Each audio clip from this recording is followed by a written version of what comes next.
Learning reflection and its importance. Let's discuss this topic. Firstly, we are going to know the meaning of learning reflection. It is the process where children think about what they have learned, how they have learned it, and what they can do with that knowledge in the future. ये एक ऐसी प्रक्रिया है जिसमें बच्चे सोचते हैं कि उन्होंने क्या सीखा, कैसे सीखा और फ्यूचर में उस ज्ञान का वो क्या करेंगे. It involves self-assessment, thinking critically about experiences, understanding success and mistakes and planning improvement. इसमें स्व आकलन भी इंक्लूड होता है. इसमें वे सोचते हैं, अपने एक्सपीरियंसेस के बारे में समझते हैं कि सक्सेस क्या है और गलतियां क्या हुई और इम्प्रूवमेंट्स को प्लान करते हैं कि अब वो सुधार कैसे करें. Reflection helps children to become aware of their learning process and develop independent thinking. इससे बच्चों को कई तरह से मदद मिलती है, जैसे वे अपनी लर्निंग प्रोसेस के बारे में जागरूक हो जाते हैं और इंडिपेंडेंट थिंकिंग को डेवलप कर पाते हैं. आइए जानते हैं कि क्लासरूम में इसका क्या इम्पोर्टेंस है.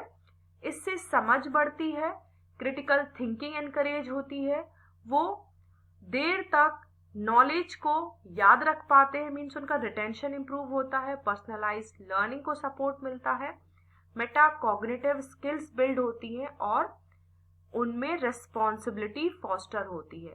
It enhances understanding, encourages critical thinking, improves retention, supports personalized learning, builds metacognitive skills and fosters responsibility. अब ये अंडरस्टैंडिंग कैसे एनहांस करता है. इससे बच्चे नॉलेज को कंसोलिडेट कर पाते हैं और कॉन्सेप्ट्स को बहुत गहराई से समझ पाते हैं. क्रिटिकल थिंकिंग को किस तरह से एनकरेज करता है, ये सेल्फ इवैल्यूएशन और एनालिटिकल स्किल्स को प्रमोट करता है. इम्प्रूव्स रिटेंशन मीन्स जब बच्चे अपनी लर्निंग के बारे में रिफ्लेक्ट करते हैं तो वो उसको आसानी से याद रख पाते हैं और उस नॉलेज को अप्लाई भी कर पाते हैं. नेक्स्ट है सपोर्ट्स पर्सनलाइज्ड लर्निंग. वे अपने स्ट्रेंथ्स और वीकनेसेस को आइडेंटिफाई कर पाते हैं और इम्प्रूवमेंट्स को प्लान कर पाते हैं. नेक्स्ट है builds metacognitive skills.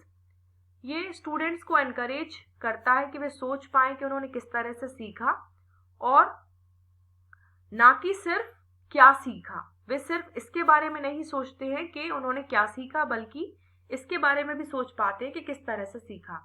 It encourages children to think about how they learn, not just what they learn. Next, it fosters responsibility. बच्चे अपनी लर्निंग की जिम्मेदारी खुद ले पाते हैं और इंडिपेंडेंट लर्नर बन पाते हैं. आइए जानते हैं इसके लिए हम किस तरह की स्ट्रैटेजीज को क्लास में यूज कर सकते हैं. पहला है लर्निंग जर्नल्स और रिफ्लेक्शन डायरीज, जिसको हम अधिगम जर्नल भी बोल सकते हैं हिंदी में. हम स्टूडेंट से कह सकते हैं कि वे लिखें कि उन्होंने क्या सीखा, क्या चैलेंजेस उन्होंने फेस किए और क्वेश्चंस भी. Right. Today I learned about plants, I found photosynthesis difficult. इस तरह से उनको हम जर्नल लिखना सिखा सकते हैं. नेक्स्ट है थिंक पेयर शेयर, जिसको हम हिंदी में बोल सकते हैं सोचो, जोड़ी बनाओ और साझा करो.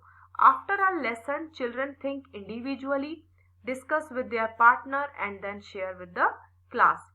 पाठ के बाद बच्चे अकेले उस टॉपिक पर 1 या 2 मिनट के लिए सोचें, फिर जो सोचा है उसके बारे में साथी से चर्चा करें और फिर पूरी कक्षा के सामने कंसोलिडेटेड अंडरस्टैंडिंग को शेयर करें. For example, discuss main events of a story in pairs. Next है एग्जिट टिकट्स और क्विक रिफ्लेक्शन हम बोल सकते हैं.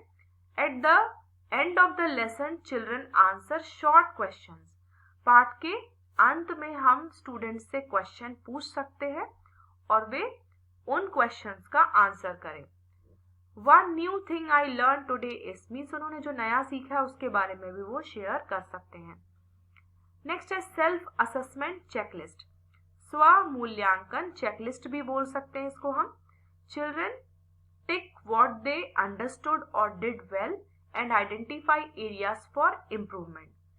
जो उनको समझ में आया उसको वो टिक कर सकते हैं, या जो अच्छे से किया उसके ऊपर टिक कर सकते हैं, और उन एरियाज को वो आइडेंटिफाई कर सकते हैं जहां उनको इम्प्रूवमेंट की जरूरत है. For example, I can solve addition problems easily, but subtraction needs practice.